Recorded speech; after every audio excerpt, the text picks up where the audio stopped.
প্রথম আলোর শিরোনাম, লোকসানী টানেলে অতিথিশালা বিলাস। চট্টগ্রামের বঙ্গবন্ধু টানেল প্রকল্পের আওতায় প্রায় 450 কোটি টাকা ব্যয়ে নির্মিত 7 তারকা মানের অতিথিশালাটি কোনো কাজে লাগছে না। খবরে বলা হয়েছে, বিলাসবহুল একটি অতিথিশালা নির্মাণ করতে গিয়ে চট্টগ্রামের কর্ণফুলী নদীর তলদেশে নির্মিত টানেল প্রকল্পের ব্যয় অনেকটা বেড়ে যায়।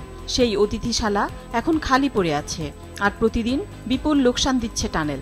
রাজনৈতিক পরিস্থিতি নিয়ে শিরোনাম, ক্ষমতার ভারসাম্য, একজন 2 মেয়াদের বেশি প্রধানমন্ত্রী নয়। বিএনপির সংস্কার প্রস্তাব, সংবিধান সংস্কারের ব্যাপারে দলীয় প্রস্তাব শিগগিরই সরকারের এই সম্পর্কিত কমিশনের কাছে দেবে দলটি। প্রতিবেদনটিতে বলা হয়েছে, সংবিধান, নির্বাচন কমিশন ও পুলিশ বিভাগের সংস্কারে দলীয় প্রস্তাব চূড়ান্ত করেছে বিএনপি। দ্বিকক্ষ বিশিষ্ট সংসদ, এক ব্যক্তি 2 মেয়াদের বেশি প্রধানমন্ত্রী হতে পারবেন না। প্রধানমন্ত্রী ও রাষ্ট্রপতির ক্ষমতার ভারসাম্য আনা। বিএনপি তাদের প্রস্তাবে এই 3 বিষয়কে গুরুত্ব দিচ্ছে। সংবিধান সংস্কারের প্রস্তাব তারা শিগগিরই অধ্যাপক আলী রিয়াজের নেতৃত্বাধীন সংবিধান সংস্কার কমিশনে দেবে। গেল বৃহস্পতিবার রাতে বিএনপির স্থায়ী কমিটির সভায় এই সিদ্ধান্ত হয়। সভায় দলীয় সংস্কার কমিটিগুলোর কাজের অগ্রগতির বিষয় ছাড়াও অন্তর্বর্তী সরকারের গঠিত সংস্কার কমিশনগুলোর কাজ নিয়েও আলোচনা করা হয়। পত্রিকাটির আরেকটি শিরোনাম, বৈষম্য বিরোধী ছাত্র আন্দোলন, নারীরা লড়েছেন সমান তালে, এখন কেন আড়ালে। খবরে বলা হয়েছে, গতকাল বিকেলে রাজধানীর জাতীয় প্রেস ক্লাবে গণ অভ্যুত্থানের নারীদের সংলাপ, নারীরা কোথায় গেল শিরোনামে এক অনুষ্ঠানের আয়োজন করা হয়। ছাত্র জনতার অভ্যুত্থানের সময় ও এর পরে গঠিত স্বেচ্ছাসেবী দল এম্পাওয়ারিং আওয়ার ফাইটার্স ও লড়াকু 24 যৌথভাবে এই সংলাপের আয়োজন করে। অনুষ্ঠানে বৈষম্য বিরোধী ছাত্র আন্দোলনের পর এর নারী কর্মীদের নানান আক্ষেপ উঠে আসে। অভ্যুত্থানের অন্যতম সমন্বয়ক উমামা ফাতেমা তার ক্ষোভের কথা জানান অনুষ্ঠানে। প্রথম আলোর শেষের পাতার শিরোনাম, 898 কোটি টাকা খরচের আয়োজন, ঢাকা দক্ষিণ সিটি। প্রয়োজন নেই, তবু ঢাকা দক্ষিণ সিটির জিরানী সহ 4 খালে সেতুসহ বিপুল ব্যয়ে বিভিন্ন অবকাঠামো নির্মাণের পরিকল্পনা।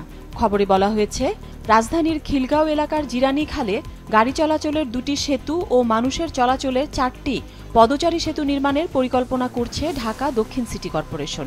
এর জন্য ব্যয় ধরা হয়েছে 18 কোটি টাকা। একই খালের পাশে 21 কোটি টাকা ব্যয়ে হাঁটার পথ নির্মাণের পরিকল্পনাও করছে সংস্থাটি। অথচ জিরানী খালে আগে থেকেই 13টি সেতু রয়েছে।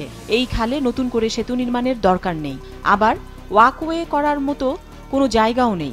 6 সেতু সহ জিরানীকাল সংস্কার ও পুনরুদ্ধারে 170 কোটি টাকা ব্যয়ের পরিকল্পনা করছে ঢাকা দক্ষিণ সিটি। সমকালের শিরোনাম, বাদী নিয়ে মামলাবাজদের টানাটানি, প্রলোভন, জুলাই আগস্ট গণ অভ্যুত্থান। ছোট ছোট শিরোনামে আরও বলা হয়েছে, সারা দেশে ঢালাও মামলা, নেই প্রতিকার, রাজনৈতিক ও ব্যক্তিগত প্রতিপক্ষকে ঘায়েলের চেষ্টা। পল্টনের মামলায় এক জেলায় 64 জন আসামি। নিহতের মেয়েকে চাকরি দেয়ার টোপ, টাকা দিলে মামলা থেকে নাম বাদ দেওয়ার আশ্বাস। নিরপরাধ কেউ আসামি হলে তদন্তে তাদের নাম বাদ দেওয়া হবে, বলেছেন পুলিশ সদর দপ্তরের মুখপাত্র ইনামুল হক সাগর। আর সুপ্রিম কোর্টের আইনজীবী জ্যোতির্ময় বড়ুয়া বলেছেন, ভুয়া মামলা দায়েরে জড়িতদের 2-1জনকে গ্রেফতার করে আইনের আওতায় নিলে অন্যরা সতর্ক হবে। একই প্রসঙ্গে আরেকটি শিরোনাম, মামলা করানো হয় ভয় দেখিয়ে, দাবি বাদীর। সাভারের আশুলিয়ায় জীবিত স্বামীকে মৃত দেখিয়ে করা মামলার প্রসঙ্গ তুলে ধরা হয়েছে প্রতিবেদনটিতে। এই ঘটনায় তার স্ত্রী পরিচয় দেওয়া কুলসুম বেগম সহ 3 জনকে আটক করা হয়েছে। পত্রিকাটির একটি বিশেষ প্রতিবেদন, দখলে নাছোড় টিএমএসএস, করতোয়া নদীর প্রাণ শেষ।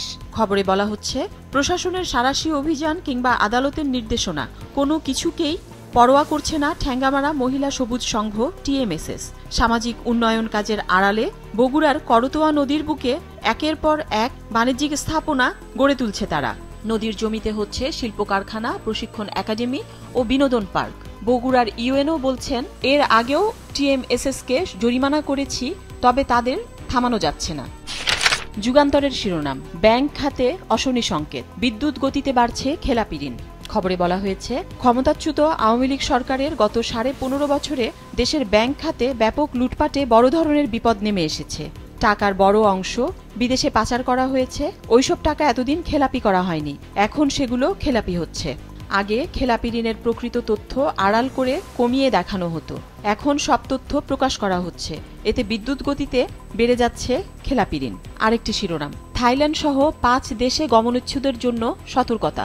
খবরে বলা হয়েছে, স্ক্যাম ঠেকাতে থাইল্যান্ড সহ 5 দেশ ভ্রমণে বিশেষ সতর্কবার্তা দিয়েছে প্রবাসী কল্যাণ মন্ত্রণালয়। কিছু অসাধু ব্যক্তি এবং এসব দেশে গড়ে ওঠা বেশ কিছু ভুয়া প্রতিষ্ঠান আকর্ষণীয় বেতনের প্রলোভন দেখিয়ে মোটা অঙ্কের টাকা হাতিয়ে নিচ্ছে। ফলে থাইল্যান্ড, মিয়ানমার, লাওস, ভিয়েতনাম ও কম্বোডিয়া যাওয়ার ব্যাপারে বাংলাদেশি নাগরিকদের সতর্ক করা হয়েছে। কালের কণ্ঠের শিরোনাম, ভারত বিরোধী নই, সম্মান ও সমতা নিয়ে সুসম্পর্ক চাই। আনন্দবাজার পত্রিকাকে জামায়াতের আমিরের সাক্ষাৎকার। জামায়াতে ইসলামীর আমির ডা শফিকুর রহমান বলেছেন, সমান মর্যাদা ও সম্মানের ভিত্তিতে আমরা ভারত সহ সব প্রতিবেশী রাষ্ট্রের সঙ্গে সুসম্পর্ক বজায় রাখতে চাই। আমাদের আন্তর্জাতিক নীতি সবার সঙ্গে বন্ধুত্ব, কারো সঙ্গে শত্রুতা নয়। তিনি আরও বলেন, কোনো রাজনৈতিক দলকে খারিজ করা বা সরিয়ে দেওয়ার কোনো ইচ্ছা আমাদের নাই। গতকাল কলকাতা ভিত্তিক ভারতীয় সংবাদ মাধ্যম আনন্দবাজারকে দেওয়া এক সাক্ষাৎকারে তিনি এসব কথা বলেন। দৈনিক কালবেলার শিরোনাম, দণ্ডিত বিএনপি নেতাদের নির্বাচনী দুয়ার খুলছে।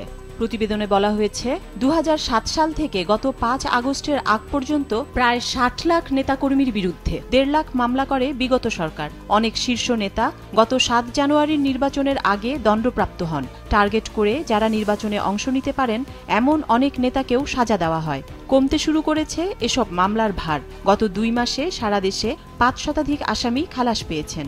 দলটির ভারপ্রাপ্ত চেয়ারম্যান তারেক রহমান প্রায় অর্ধ ডজন মানহানির মামলায় খালাস পেয়েছেন। পত্রিকাটির আরেকটি শিরোনাম, পিছিয়ে পড়ছে তেল গ্যাস অনুসন্ধান কার্যক্রম। 2028 সালের মধ্যে 100 কূপ খননের পরিকল্পনা নিয়েছে সরকার। তবে ডিপিপি অনুমোদনের প্রক্রিয়ায় দেরি হওয়ায় এই পরিকল্পনা বাস্তবায়নের সম্ভাবনা কম। দেশ রূপান্তরের শিরোনাম, সাংবাদিকদের উপর সহিংসতায় নিন্দা আইএফজের। বাংলাদেশে সাংবাদিকদের উপর হামলা সহিংসতার ঘটনায় নিন্দা ও উদ্বেগ জানিয়েছে সাংবাদিকদের বৈশ্বিক সংগঠন the international federation of journalists. গতকাল ব্রাসেলস ভিত্তিক এই সংগঠনটি এক বিবৃতিতে বলেছে, বাংলাদেশে সাংবাদিকদের উপর হামলার একাধিক ঘটনা ঘটেছে। সাংবাদিক ও গণমাধ্যম কর্মীদের সুরক্ষা নিশ্চিত করতে অন্তর্বর্তী সরকারকে অবিলম্বে পদক্ষেপ নিতে হবে। আজকের পত্রিকার শিরোনাম, প্রাথমিকে আসছে বড় বদল। উঠে এসেছে দেশের প্রাথমিক শিক্ষার মানোন্নয়নের নানান পরিকল্পনার চিত্র। প্রতিবেদনে বলা হয়েছে, দেশের প্রাথমিক শিক্ষার মানোন্নয়নে বেশ কিছু পদক্ষেপ নিয়েছে অন্তর্বর্তী সরকার। এর অংশ হিসেবে নতুন প্রায় 20,000 শিক্ষকের পদ সৃষ্টি করা হচ্ছে। এছাড়া বিদ্যালয়গুলোয় মিড ডে মিলে পুষ্টিকর খাবার দেওয়া, বার্ষিক পরীক্ষার মূল্যায়ন 4 স্তরে করা, 5ম শ্রেণীতে আবার বৃত্তি পরীক্ষা নেওয়ারও পরিকল্পনা করা হয়েছে। প্রাথমিক ও গণশিক্ষা মন্ত্রণালয় সূত্রে এসব তথ্য জানা গেছে।